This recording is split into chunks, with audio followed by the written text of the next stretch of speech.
François Bon, atelier d'écriture, on est toujours dans notre cycle éco-poétique et c'est la 5e exploration. Exploration, ça ne veut pas dire qu'on détermine à l'avance une espèce de couloir pour les thèmes.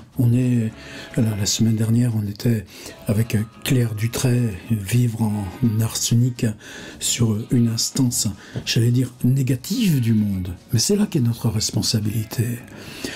Et je voudrais qu'on insiste encore avec cette exploration par le négatif, quitte à s'en aller dans d'autres directions plus tard, comme on l'a fait avec les jardins. Il n'y a pas de préalable à ce territoire, dès lors qu'on est dans cette notion de responsabilité éthique par rapport à la planète et au monde. On est à tâtons, c'est parce qu'on est à tâtons qu'on accumule là un thème, et c'est comme ça qu'on saura progressivement qu'est-ce que ça nous donne comme fresque et comme possibilité de récit.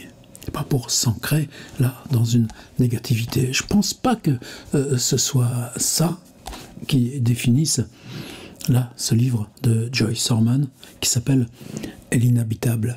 Au contraire, je pense que les gens qu'elle nomme, les portraits qu'elle dresse, et ce rapport extrêmement précis à l'existence, par un escalier, par une boîte aux lettres, par l'odeur d'un immeuble, par la fenêtre d'une chambre, même en logement pauvre, et ce sur quoi elle ouvre.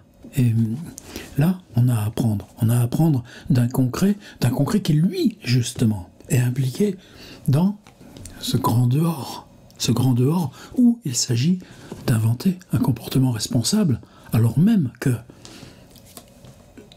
l'humanité en tant que collectif agit hors de cette responsabilité ou à contre. Et là encore, dans l'enquête que mène Joyce Orman dans L'inhabitable, j'allais dire même l'exploration elle-même, c'est une sorte de prise de responsabilité dans ce qui, a priori, est un déni à ce qui nous rassemble comme humains. Je vais m'expliquer de tout ça. On va pas rester dans la langue de bois. D'abord, je ressors Espèce d'espace de Georges Perec. Vous savez, la page, le lit, la chambre, l'appartement, la rue, le quartier.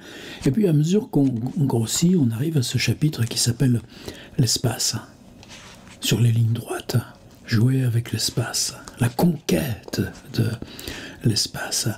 Et tout au bout, là, alors c'est étrange aussi parce que Perec part justement d'où il écrit, son lit dans un arrondissement parisien. Pourquoi il parlerait de la banlieue? C'est un livre qui s'ouvre par un cercle concentrique. Eh bien, les grandes cités qui enserrent Paris, elles ne figurent pas là, dans Espèce d'espace. C'est une des contradictions majeures. Par contre, dans L'inhabitable, c'est comme si tout d'un coup, ça revenait, et que ça revenait comme une espèce précisément cette négativité à laquelle on voudrait échapper pour soi-même. Alors Perec, L'inhabitable, 2 points. La mer des potoirs, les côtes hérissées de fils de fer barbelés, la terre pelée, la terre charnier, les monceaux de carcasses, les fleuves bourbiers, les villes nauséabondes. Il n'y a pas une expression là-dedans pour laquelle on ne serait pas capable, chacune d'entre nous, de désigner un endroit précis du monde où c'est ça. L'inhabitable, l'architecture du mépris et de la frime, la gloriole médiocre des tours et des buildings, les milliers de kagibis entassés les uns au-dessus des autres. C'est ça, Perec, ta banlieue? Ou pour toi, la banlieue? Les sbroufs chiches des sièges sociaux, l'inhabitable, l'étriqué, l'irrespirable, le petit, le mesquin, le rétréci, le calculé au plus juste, l'inhabitable, le parquet, l'interdit, l'encagé, le verrouillé, les murs hérissés de tessons de bouteilles, les judas, les blindages, l'inhabitable, les bidonvilles, les villes bidons, l'hostile, le gris, l'anonyme, le lait, les couloirs de métro, les bains-douches, les hangars, les parkings, les centres de tri, les guichets, les chambres d'hôtel, les fabriques, les casernes, les prisons, etc.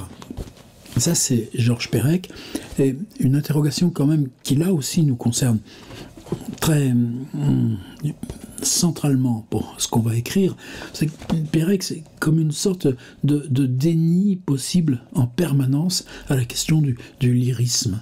On est dans une phrase précise, presque pratique, et qui trouve son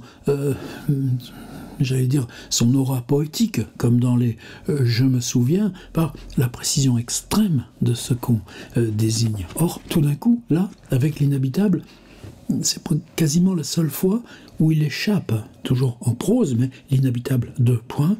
Et est-ce que c'est une liste, comme Joyce Orman même aura tendance l'assignera en tant que liste exhaustive? Pour moi, c'est pas une liste. Et on est dans une espèce de brassement où seul le lyrisme permet d'ouvrir à l'humain. Oui, mais comment passer au travers du déni humain pour retrouver quoi? La fraternité? Pourquoi pas? Joyce Orman. Moi, j'ai rencontré, c'était en 2010, avec, je ne sais plus comment ça s'appelait, c'est Olivier Chaudenson, je crois que ça s'appelait Paris en toutes lettres, et que ça s'appelle toujours comme ça. On nous avait proposé à 3 auteurs de faire une résidence, chacun dans un lieu extrêmement précis, concret, et en même temps, c'était la première fois où on utilisait iPhone, etc., pour transmettre à un endroit situé, lui, en plein Paris, la Gaîté Lyrique, qui venait de s'ouvrir justement avec une tâche abandonnée depuis sur les arts numériques, de transmettre quasiment en permanence ce qui était nos sensations, nos observations, nos réactions, etc. Moi, j'ai eu la chance, on l'avait construit ensemble, d'aller passer une semaine sur l'esplanade de la Défense. C'était un vieux rêve. C'est pour moi tellement de contradictions entre ces grands flux de circulation au sous-sol, entre les vitrines là, du parvis avec la Fnac et tous ces établissements de commerce, avec les tours de bureaux et l'architecture extrêmement complexe, les tours qui se reconstruisent là à 200 mètres et qui font le tour en spirale de cette île de la Défense. Le fait même que de cette île était un symbole, c'est-à-dire que la ville est ronde, fortifiée, Paris, avec les fortifs, avec le périph', avec comme même l'enceinte médiévale était déjà une sorte de cercle enclos, et puis la Défense au milieu des banlieues, Besançon, Courbevoie, Nanterre, on installe un anneau circulaire, et au milieu de l'anneau circulaire, là, oui, ce qui finira par la grande arche, c'est-à-dire ce symbole là depuis l'obélisque de la Concorde, l'arc de triomphe, et puis la grande arche de la Défense, et tout au bout là-haut, Cergy, avec et j'ai découvert énormément de choses. Cette dalle là qui fait 30 cm d'épaisseur, qui surplombe des parkings là, de 12 mètres ou 40 mètres dessous, avec des salles, y compris des œuvres d'art, y compris des stockages d'archives, et puis une vibration qui fait que ça peut, à l'époque, on ne pouvait pas circuler en vélo, c'était interdit, parce qu'avec les vibrations, tout d'un coup, hop là, ça pouvait bâiller, et le vélo disparaître. J'ai eu accès à des archives et tout ça. Pourquoi je reviens là? Je ne suis pas là pour parler de moi. Mais Joyce Orman, pendant ce temps-là, en même temps, elle était, elle, dans la gare du Nord. Selon les heures, selon les lieux, dans les salles avec les gens qui assument la sécurité, selon les endroits où il y a les dispositifs de contrôle, avec les femmes qui nettoient. Et ça fait un livre. On peut regarder à quoi il ressemble. Ordinateur, Paris, gare du Nord. 16h40, arrivée. 18h23, carrelage. 19h07, cabine 1, cabine d'un conducteur, direction, porte d'Orléans. 18h47, génération. 19h33, poussière. 20h04, baby-foot. Mardi 3 mai, 14h55, dedans, dehors. 16h26, commerce devant la gare des hommes vendent tous le même journal, le journal des sans-abri. Ils sont des dizaines, alpaguent le même passant, 5 fois de suite, sans le reconnaître, restent groupés. Leur technique commerciale n'est pas au point. Ceux qui vendent les journaux n'aiment pas ceux qui font la manche, comme une concurrence déloyale. Ils chassent les mendiants à coups de journal sur la tête et d'invectives. Ce sont surtout les hommes qui vendent, les femmes qui mendient. Elles se défendent, les insultent, donnent des coups de pied. Je suis de leur côté, eux, ça les fait marrer. 17h01, espace public et tout ça. Et les informations, les choses strictement utilitaires. Gare du Nord, un train part toutes les 3 minutes. Alors après, ce qui nous a séparés, Joyce Orman et moi, c'est que moi, toute cette expérience, j'en ai fait un silo sur mon site. C'est toujours depuis la page d'accueil. On peut facilement aller retrouver cette résidence à la Défense avec les photos, avec les trucs. Et pourtant, c'est pas les techniques qu'on a maintenant. Il n'y a pas de vidéo, par exemple. Mais est-ce que ça pouvait, pour moi, avoir du sens de partir dans un livre ? Non, c'était ce timing incluait les photos, les discussions, les explorations.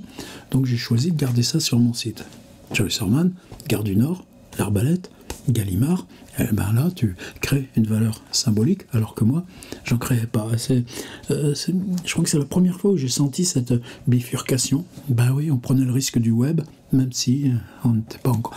Bon, c'est une discussion annexe, mais c'est comme ça que j'ai appris à la respecter et à découvrir, waouh, qu'est-ce que ça peut être une expérience qui, quel que soit le thème qu'on choisit, passe par se coller soi-même au terrain. Je laisse Gare du Nord, Joyce Orman, À la folie, son livre le plus récent. Présentation de l'éditeur. Ce jour-là, j'ai compris ce qui me troublait, peut-être moins le spectacle de la douleur, de la déraison, du dénuement, que cette lutte qui ne s'éteint jamais au bout d'un an comme de 20, en dépit des traitements qui érodent la volonté et du sens de la défaite, ça ne meurt jamais. C'est la vie qui insiste. Oui, c'est ça, ce paradoxe qu'on va voir aussi dans L'inhabitable, dont on ne vient jamais à bout, malgré la chambre d'isolement, les injections à haute dose. Tous refusent, contestent, récusent. Aucune folie ne les éloigne définitivement de cet élan-là. Durant toute une année, là c'est pas une semaine comme à Gare du Nord ou moi à la Défense, Joyce Orman s'est rendu au pavillon 4B d'un hôpital psychiatrique, pas nommé, et a recueilli les paroles de ceux que l'on dit fous, leurs soignants, de ces hommes, ces femmes aux existences abîmées. L'auteur a fait un livre dont Franck, Maria, Catherine, Youssef, Barnabé, Robert, et là aussi, ces histoires de vie, ces noms, on va les retrouver dans L'inhabitable. Sont les inoubliables personnages, ça c'est l'éditeur qui met le mot inoubliable, à la folie et le roman, ça aussi, oh non, lisez ça comme une fiction, oui, le réel est notre fiction. Mais ensuite, on y va. J'imaginais un bloc de silence posé au milieu de la ville, sa présence massive, intimidante. J'imaginais une ombre étale, opaque comme un lac. J'imaginais un champ magnétique. Voilà. On est dans la littérature, évidemment. On est dans la littérature.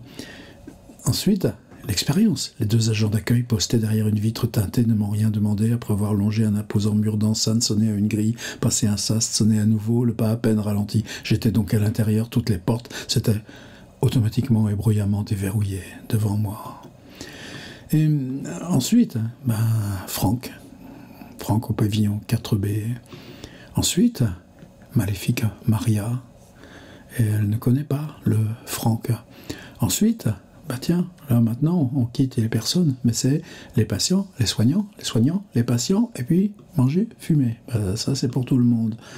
Ainsi de suite. Voilà, ça, c'est pour dire la place singulière, forte, j'allais dire définitive, que Joyce Orman, depuis 10 ans, occupe depuis 10 ans plus, son premier travail, ça s'appelait la boucherie, etc. Qu'est-ce que c'est L'inhabitable ? C'est un gros livre ? Non. On apprend qu'en 2011, est-ce que c'est une commande aux éditions alternatives, je ne connais pas, en coédition avec le pavillon de l'Arsenal, je ne connais pas, un recueil intitulé L'inhabitable, donc suite et exploration depuis Georges Perec, accompagné d'un texte d'un architecte, Éric Lapierre, et de photographies d'un photographe qui s'appelle Jean-Claude Pataccini, on nous dit.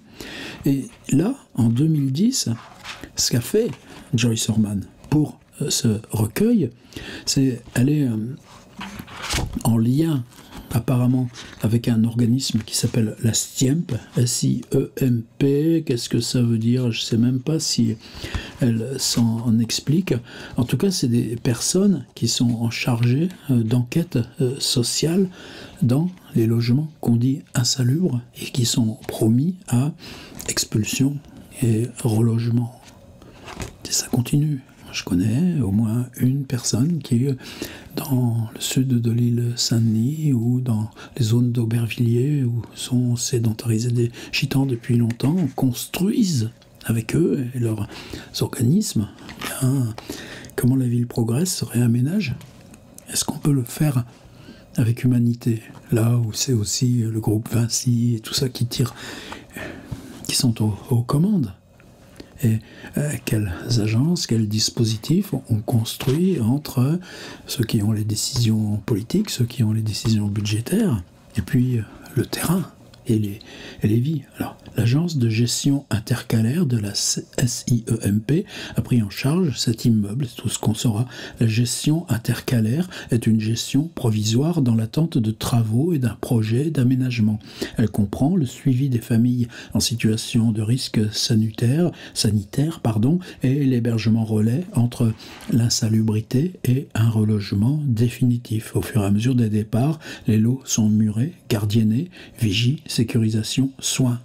La strate informative de l'écriture. Et donc, Joyce Orman, pour au moins là 6 adresses très précises classées comme insalubres, accompagne la personne de la SIEMP. Et là, après, c'est elle qui parle. Ça sent la pisse dans l'escalier, les murs sont couverts de tags. Casablanca, Oran, Force, nique la BAC trop bête, vous nous aurez jamais. On suppose que la brigade anticriminalité, la BAC, a fait pas mal de descentes au 73 rue Riquet.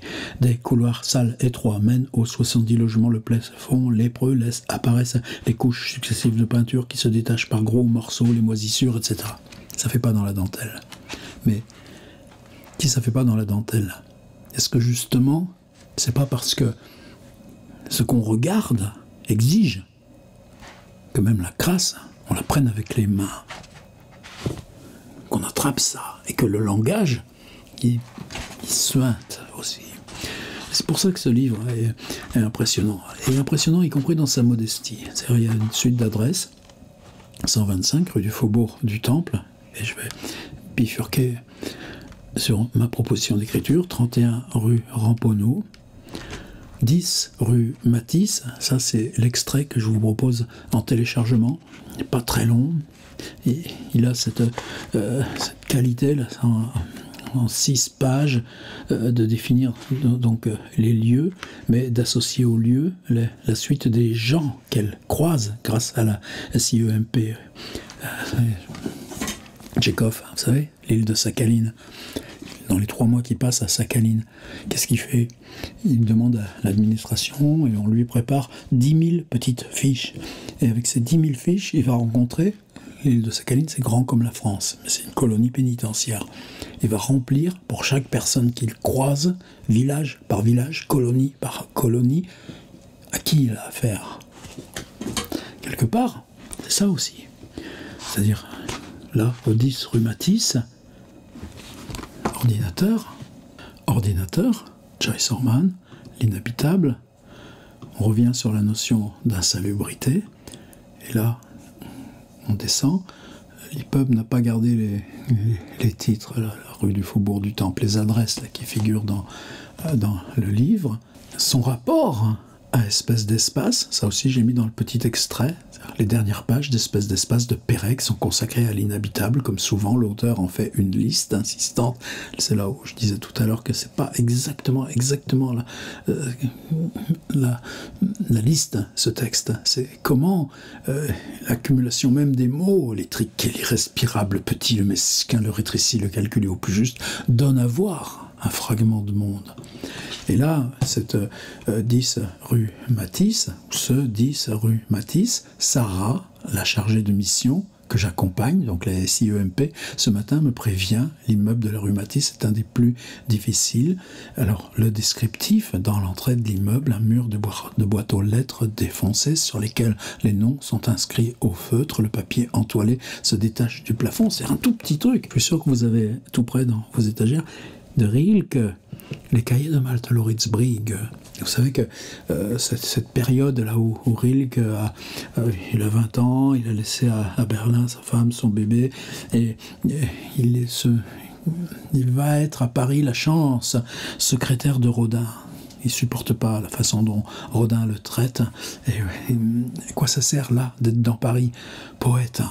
Pourtant il va rester quelques mois. Et c'est une situation qui est très fausse ou difficile. C'est le prétexte là d'avoir une profession et d'avancer parce qu'on sera le secrétaire de Rodin, c'est fini. Donc t'es malade, qu'est-ce que tu fais? Tu vas au dispensaire et tu attends dans la salle d'attente de l'hôpital. Joyce Orman, à la folie. Et puis quand tu sors, tu vas aller dans une crèmerie et puis tu passes à côté d'une maison en démolition. Il y a un grand mur, tu vois encore des choses qui sont accrochées, des cheminées qui sont accrochées là, sur la paroi. Ben, avec des bouts de papier peint décollés. Ce passage de Rilke, vous vous en souvenez? Ben, c'est exactement ça. C'est-à-dire on prend un tout petit truc, un fragment, mais des carcasses de poussettes sont entassées dans un enchevêtrement macabre. Faites gaffe aux adjectifs, vous. Il faut pas les... C'est souvent en se retenant de l'adjectif que vous trouverez. Les murs sont gangrenés et craquelés par des débuts d'incendie, des fils électriques s'en mêlent comme des nids juste sous une fuite d'eau. Là, il n'y en a pas d'adjectif. Les toilettes sur le palier, fermées par un antivol, fuient, noires de crasse, en poule nue, éclairent un étage sur 3, moutons de poussière s'enroulent autour de la rambarde. Même quand je lis... Alors attendez, c'est pas critique du tout. C'est tout d'un coup, tu te dis, qu'est-ce qui sort? T'enlèves des articles et ça marche encore. Au rez-de-chaussée, Wilfried Msalio, premier étage, fiston Simba, et son voisin, Monsieur Ladera. Et on continue. Vous avez des petites galeries de portraits, et tout d'un coup, là, reviennent les images. Des bassines sont disposées un peu partout dans la pièce pour prévenir les fuites d'eau. Il n'y a plus de fenêtres, juste des planches, du carton scotché. Tu vois l'adjectif scotché? Là, c'est pas un adjectif de jugement. Faites attention à ça. Le plafond lézardé, fissures profondes, les murs comme recouverts de mousse à raser, un champignon qui prolifère, des fils électriques nus sortent des plaintes comme des pattes d'araignée, on allume la lumière. Alors évidemment, c'est un voyage dans l'insalubre. Qu'est-ce que je vous propose, moi?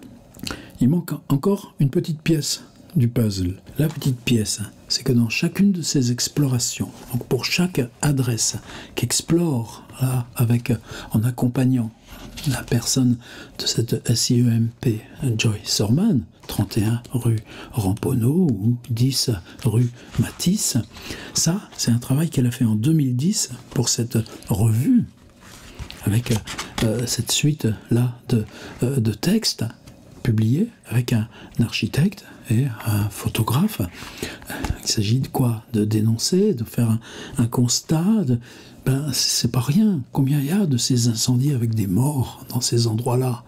Regardez Marseille, là, près de ce qu'on appelle la Plaine, cette rue qui monte, et puis maintenant, quand vous y allez, tous ces immeubles fermés, et puis les scandales politiques qu'il peut y avoir derrière.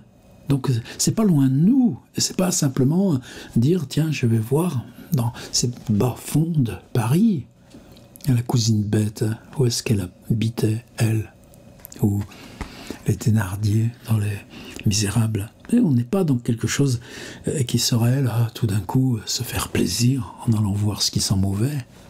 Non, c'est plus grave que ça, c'est plus important que ça. C'est-à-dire si on touche ce point-là. Je repense donc à la cousine bête et ces démolitions là, près du jardin des Tuileries, là, en prélude au Paris haussmannien. C'est ça aussi. Mais on le fait sans juger. Par contre, elle, quand l'ensemble des 10 textes là, va être repris par l'Arbalète, Gallimard, eh bien elle y retourne à chacune de ces adresses. Elle y retourne. Mais il s'est passé 5 ans.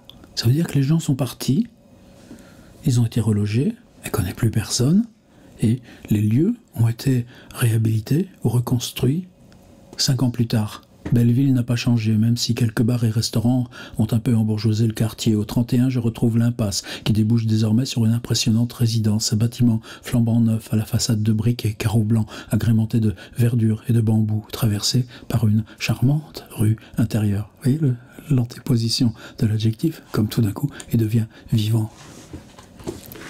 C'est où? Dans l'ordi. Tapote au hasard sur le digicode équipé d'une caméra. Comme par hasard, ça c'est aussi dans Perec, les digicodes. Je veux faire défiler les noms à la recherche d'indices, mais ce sont des numéros anonymes qui s'affichent sur l'écran bleuté. Je reste à la grille, en vain, finis par me lasser, fais demi-tour. Une feuille A4 mal imprimée, placardée à l'entrée de l'impasse, attire mon regard. C'est une pétition. À qui vend-on Belleville? Un appel à mobilisation contre les opérations immobilières, etc., etc. Sur le site internet de la SIEMP, j'apprends qu'au 31 rue Ramponneau, le projet habille une parcelle longue et triquée, jadis partiellement occupée par un immeuble de 5 étages, des ateliers désaffectés, desservis par une voie privée. La parcelle enclavée reflète l'esprit caractéristique des ruelles du quartier de Belleville, émaillé d'ateliers d'artistes, d'où ressort une forte ambiance de village. Et oui, mais elle, Joyce Orman, c'est le genre maison, elle matraque. Rue Matisse, celui que je vous ai proposé en extrait, 5 ans plus tard. L'immeuble a été réhabilité, volet blanc, façade crème, mais semble inhabité. Le rez-de-chaussée a été conçu pour accueillir des bureaux, peut-être un commerce. L'interphone fonctionne, je sonne au hasard, etc. C'est quoi ma proposition d'écriture? Vous envoyez là où vous savez qu'il y a de l'insalubre, avec un appareil photo. Non, c'est pas ça. Et je pense qu'on va prendre Joyce Orman comme une amplificatrice. Vous savez, la guitare, l'amplificateur Marshall. Et comme vous écoutez le Rolling Stones. Et ben elle, c'est ça, son écriture. Et maintenant, nous, c'est moi si je vais au bout de la rue. Là, il y a une belle boulangerie neuve, et puis je connais tout le monde, ils sont très gentils. Mais juste avant, il y avait quoi? Quand on est arrivé là, dans ce même quartier, il y avait un garage, justement. Moi, je sentais les odeurs. Moi, je sais toujours où il est, à la retraite, le papy. Mais un peu plus loin, si je prends, tenez, vous savez, je passe là, pourquoi j'habite là, juste à côté, c'est la Grenadière, vous savez, où Honoré de Balzac est venu avec sa Madame de Berny, la première fois qu'ils ont eu le droit d'être ensemble. Et puis, juste avant, ça continue. Et juste après... Et puis si vous continuez de remonter la Loire, là maintenant c'est une suite de beaux immeubles avec justement des digicodes. Qu'est-ce qu'il y avait avant? Une fonderie. Ils faisaient quoi dans cette fonderie? Les petites tours Eiffel en laiton qu'on vendait dans les rues de Paris. Oh, ben il y a toujours des petites tours Eiffel en laiton, mais elles sont plus fabriquées à Tours. Mais ça s'est fait pendant plus de 100 ans. Ils sont partis où, les ouvriers de la fonderie? Et ils ont gardé au milieu des immeubles neufs l'ancienne cheminée de la fonderie. Elle est devenue un bel objet décoratif. Et ainsi de suite. Je retourne régulièrement dans la petite ville du Poitou, où j'ai été adolescent de la 6e à la 1re. Il m'arrive de repasser aussi dans ce village de Vendée, Saint-Michel-en-Lerme, où j'ai été justement jusqu'à l'âge de la 6e. Quand je marche, ne serait-ce que pour aller au cimetière, je reconnais là où il y avait un tel, et puis là il y avait un tel, et puis là, la toute petite maison où habitait Raoul Moret. Mais avant-après, évidemment, là je vous parle de 50 ans après. Mais est-ce que c'était insalubre? Certainement pas. Mais est-ce que le jeu d'avant-après, si on se donne la contrainte de travailler uniquement sur ce qui a disparu? Alors elle, ce qui a disparu, elle le décrit en temps réel. Puisque le livre, L'inhabitable, on nous prévient qu'il a été rédigé et révisé. La présente édition est une version entièrement revue, c'est-à-dire y compris les textes d'enquête de 2010, corrigés et augmentés, d'un texte de Joyce Orman publié en 2011. Et elle rajoute les 5 ans plus tard, pour chaque lieu, bon, la rue Championnet, tiens, ça, c'est un lieu familial aussi. Mon grand-père, après la guerre de 14-18, il a été embauché aux ateliers Championnet. 5 ans plus tard, en 2000, je notais que rien n'avait changé depuis en 2010. Donc elle ajoute les 5 ans plus tard. Nous, on va faire le contraire. voilà comme c'est maintenant, et voilà comment c'était juste avant. Tout petit détail, tout petit timbre-poste. On prend un timbre-poste, on le prend avant, après.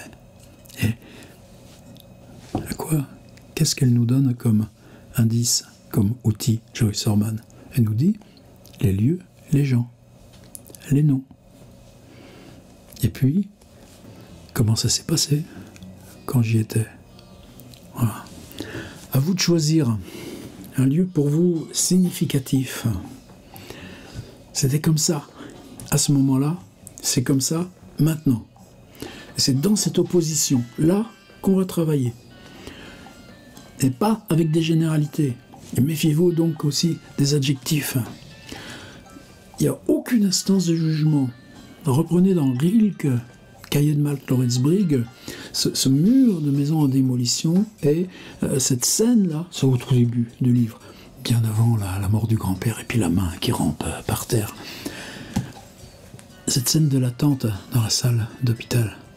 Et une fois que vous avez ce petit timbre-poste, avant, après, eh ben, c'est uniquement là, ce côté concret. S'interdire tout espace de toute instance de jugement. Gardez juste le c'était comment. Avant, c'était comment, maintenant. Joyce Orman, elle, son maintenant, c'est quand elle l'a découvert en accompagnant la personne chargée là, des relogements dans ces zones d'insalubrité. Il n'y en a plus maintenant, puisque c'était en 2010. Non. C'est pour ça que j'avais envie qu'on travaille. Ne serait-ce que pour que vous rencontriez cette écriture et ce livre.